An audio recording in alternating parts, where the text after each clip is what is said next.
Jadi sebenarnya kisah ini tentang kasus kematian terhadap Wesley Dale Morgan, salah satu seorang pemuda yang bekerja di Amerika Serikat. Namun di sini juga terdapat salah satu tokoh kunci yang bernama Robbie Howard.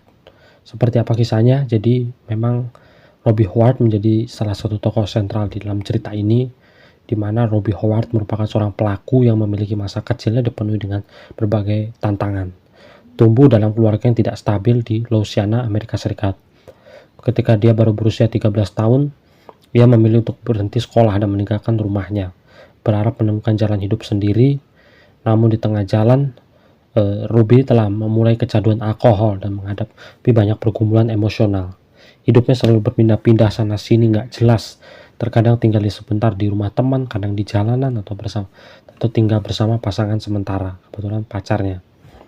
Lalu di kemudian hari, Ruby bertemu dengan seorang pemuda bernama Dewe Morgan. Hubungan mereka pun menjadi serius. Dewe yang usianya sedikit lebih tua dari Ruby juga berasal dari latar belakang yang keluarga yang berantakan. Mereka semua memang berasal dari keluarga yang nggak beres. Nah, meski demikian, kehidupan mereka jauh berubah setelah mereka akhirnya memutuskan menikah, memutuskan kawin. Pada tanggal 14 Maret 1999, mereka berdua akhirnya punya seorang anak yang merupakan anak laki-laki, diberi nama Wesley Dale Morgan. Wesley lahir dalam kondisi sehat, dan momen ini diharapkan menjadi perubahan hidup pasangan tersebut. Namun yang terjadi justru malah sebaliknya. Beberapa bulan setelah Wesley lahir, Dewe memutuskan untuk meninggalkan Ruby karena tidak ingin membangun kehidupan yang lebih mapan. Ruby memang dianggap sebagai seorang yang pemalas, malas bekerja, terus juga selalu menyalahkan istrinya untuk bekerja. Walaupun demikian, mereka tetap menjaga hubungan baik. Ruby masih sering membawakan Wesley untuk mengunjungi ayahnya. Lalu kehidupan Ruby tidak berubah. Ia terus berpindah-pindah meski sudah menjadi seorang ibu. Lalu pada tahun 2001, Ruby pindah ke rumah kontrakan di Clinton bersama pacar barunya yang bernama Bernie Hilton pada usia 37 tahun. Lalu pada tanggal 15 Mei 2001, Ruby sedang duduk di teras rumah bersama Wesley, yang saat itu baru berumur 2 tahun. Sementara Wesley bermain bersama dengan anjing-anjingnya. Ruby masuk ke dapur untuk memeriksa makanan yang sedang dimasak. Ia hanya berada di dalam selama 10 menit. Ketika kembali keluar, Wesley sudah tidak ada di halaman. Ruby langsung mencari anaknya di sekitar rumah, tetapi tidak menemukannya. Ada rasa panik. Ia segera menghubungi kepolisian dengan cepat. Karena mungkin anak masih kecil, gak mungkin kan akan bisa menceritakan di mana keberadaannya, dan terus juga masih terlalu polos untuk pergi ke sana sini. Pencarian besar-besaran pun akhirnya dimulai. Pihak kepolisian bersama sukarela, termasuk Wesley dan sejumlah narapidana dari penjara terdekat bergabung mencari anak itu.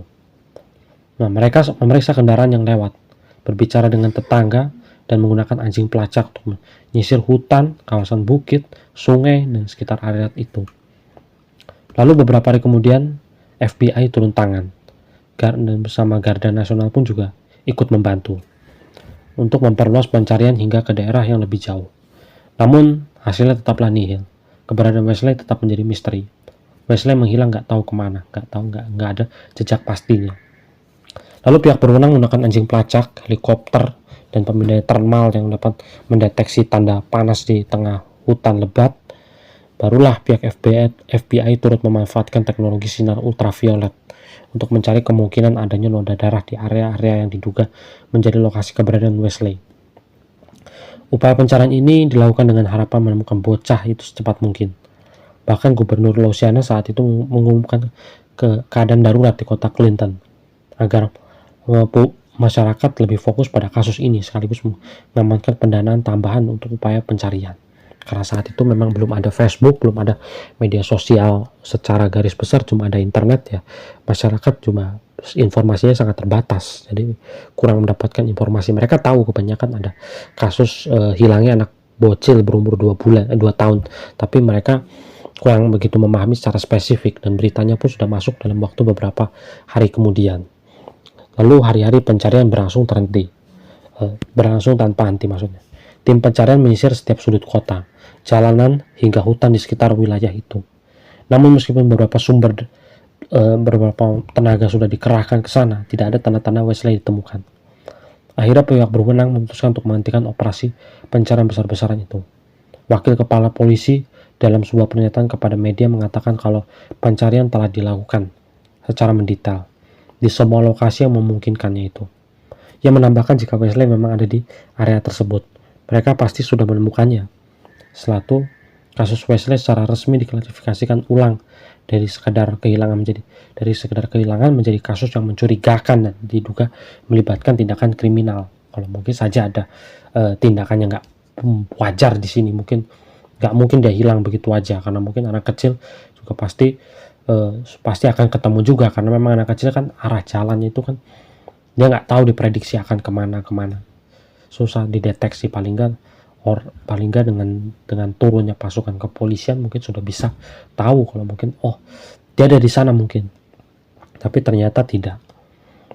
Lalu barulah selama penyidikan lebih lanjut, Ruby Howard, ibu Wesley, ditetapkan sebagai tersangka utama dalam kasus ini. Polisi mencurigai kalau Ruby Howard bertindak dalam kasus tersebut. Perilaku Ruby selama pencarian menimbulkan banyak pertanyaan. Pada awalnya ia tampak tidak peduli dengan situasi itu. Meski beberapa orang menganggapnya bahwa sikapnya mungkin karena terkejut atau stres. Mereka yang dekat dengannya mengaku kalau Ruby terlihat menunjukkan kekhawatiran yang signifikan atas kehilangan anaknya. Faktor lain juga yang meningkat kecurigaan adalah pembelian mobil baru oleh Ruby dalam waktu dekat sebelum kejadian. Meski ia tidak memiliki pekerjaan dan pacarnya yang bernama Burnett juga tidak memiliki penghasilan yang cukup untuk membeli mobil, ketika ditanya dari mana ia mendapatkan uang untuk membeli kendaraan itu, Ruby memberikan jawaban yang gak jelas dan cenderung menghindari pertanyaan. Karena alasan ini, ia beberapa kali diinterogasi dan bahkan menjadi subjek pengawasan oleh pihak yang berwenang. Polisi memiliki kecurigaan yang kuat kalau memang Ruby mungkin terlibat secara langsung dalam hilangnya Wesley. Jadi dia menyembunyikan Wesley, lalu dia melakukan apa gitu, lalu baru setelah itu dia lapor ke polisi kalau ada kasus kehilangan anak. Salah satu teori dan ini pun didukung oleh teori yang muncul, dan termasuk salah satu teori yang paling menonjol adalah dugaan kalau Ruby menjual anaknya sendiri. Baik Ruby maupun Burnett kemudian menjalani tes poligraf dan dideteksi atau mesin deteksi kebohongan. Hasilnya menunjukkan kalau Burnett berhasil melewati uji itu, sedangkan Ruby gagal. Artinya Ruby mungkin berbohong. Setelah diberitahu kalau hasilnya negatif, Ruby tampak panik, mulai menangis dan mengungkapkan ketakutan yang akan menghabisi sisa hidupnya di penjara. Namun demikian, hasil tes poligraf tidak bisa dijadikan bukti yang sah untuk menyatakan seseorang bersalah. Untuk membuktikan itu, keterlibatan Ruby secara hukum, polisi membutuhkan bukti lebih kuat lagi atau kesaksian dari saksi mata yang dapat memperkuat tersebut. Hingga saat ini, misteri hilangnya Wesley masih menjadi teka-teki yang belum terpecahkan. Lalu karena kurangnya bukti yang cukup kuat, Ruby telah dikenakan dakwaan dan dibebaskan pada hari yang sama. Setelah itu, Ruby menghubungi pihak kepolisian sekali untuk menanyakan perkembangan penyelidikan terkait hilangnya anaknya itu. Hal ini dianggap gak biasa oleh pihak berwenang, karena umumnya keluarga korban kejahatan akan secara rutin menelpon untuk mendapatkan informasi terbaru. Sikap Ruby ini menimbulkan kesan seolah ia tidak terlalu peduli. Beberapa minggu setelah Wesley menghilang, Burnett, pacar Ruby, ditangkap atas tuduhan penghabisan seorang pria pada tahun 1998 di Zachary, Louisiana. Polisi baru melihat kalau ternyata suaminya ini juga pernah melakukan tindakan kriminal dan statusnya masih buronan. Meskipun akhirnya dibebaskan dari tuduhan, hubungan antara Burnett dan Ruby berakhir setelah insiden tersebut. Namun Ruby tidak bertahan lama tanpa pasangan. Pada Juli tahun yang sama, ia menjalin lagi hubungan dengan seorang pria lain dan memutuskan tinggal bersama hanya seminggu kemudian. Tak lama setelah Ruby pindah bersama pacar barunya, polisi menerima laporan bahwa seorang anak laki-laki yang mirip Wesley terlihat di sekitar sebuah properti Clinton. Meski pihak berwenang melakukan pencarian menyeluruh di lokasi tersebut, mereka tidak menemukan bukti keberadaan Wesley. Banyak orang termasuk beberapa pihak kepolisian percaya bahwa Wesley mungkin masih hidup. Lalu muncul lagi teori yang paling sering dibicarakan adalah kalau Ruby menjual Wesley. Meskipun tidak ada bukti langsung yang mendukung teori ini, sebuah insiden pada tahun 2008 memperkuat kecurigaan itu. Ruby ditangkap karena diduga mencoba menjual anaknya yang belum dilahirkan waktu itu. Investigasi mengatakan kalau pada tahun 2007, sebelumnya tahun 2007, Ruby bergabung dengan sebuah grup tertutup di media sosial membahas tentang ibu pengganti. Di sana Ruby memposting tawaran bahwa ia bersedia menyerahkan bayinya dengan imbalan uang asalkan itu dirawat dengan baik. Namun itu masih kontroversi, benar Ruby sendiri yang menulis atau mungkin ada hacker yang nulis. Dipikir tahun itu juga sudah ada hacker mungkin. Lalu ketika seorang anggota grup bertanya berapa biaya yang diminta oleh Ruby, ia menjawab bahwa mereka bisa diskusikan detail melalui pesan pribadi. Pasangan yang berminat kemudian menghubungi Ruby dan mendatangi kontrak. Nyatakan kalau mereka akan memberikan 2.000 US dollar sebagai biaya pengobatannya. Meski sebenarnya uang itu sebagai uang ganti anak itu, namun setelah melahirkan seorang bayi perempuan pada tahun 2008, Ruby memutuskan untuk tidak menyerahkan anak keduanya itu karena merasa terikat secara emosional. Hal ini membuat pasangan tersebut marah sehingga mereka melaporkan Ruby ke polisi. Penyelidik mengonfirmasi kalau uang yang diterima oleh Ruby memang digunakan untuk biaya medis, biaya perawatan dia. Karena kurangnya bukti tambahan untuk menunjukkan niat seharusnya Ruby untuk menjual anaknya, ia tidak menghadapi dakwaan.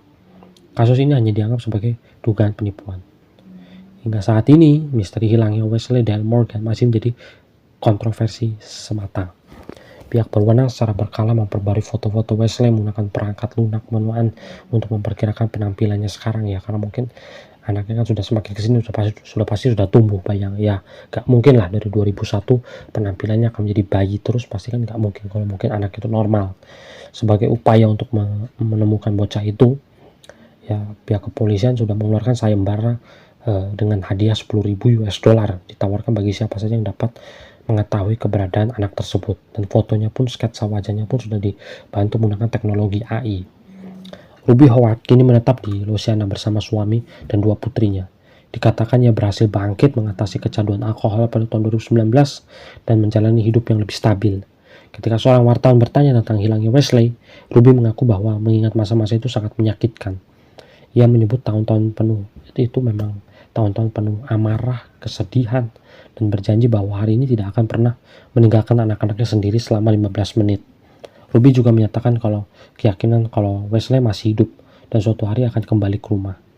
Wesley Dale Morgan sudah hilang dalam kurun waktu 23 tahun dan sampai sekarang belum jelas keberadaannya, apa mungkin masih ada atau sudah meninggal juga masih belum jelas. Jadi itulah singkat cerita dari Wesley Dale Morgan. Semoga bermanfaat, dan bagi siapapun yang punya anak tolong dijaga baik-baik. Anak itu adalah anugerah, jadi bisa nggak bisa itu tentu adalah harus diurus. Anak itu adalah rezeki dan anak itu adalah titipan, dan memang baik itu menjualnya ataupun menelantarkannya itu adalah suatu perbuatan yang sangat berdosa.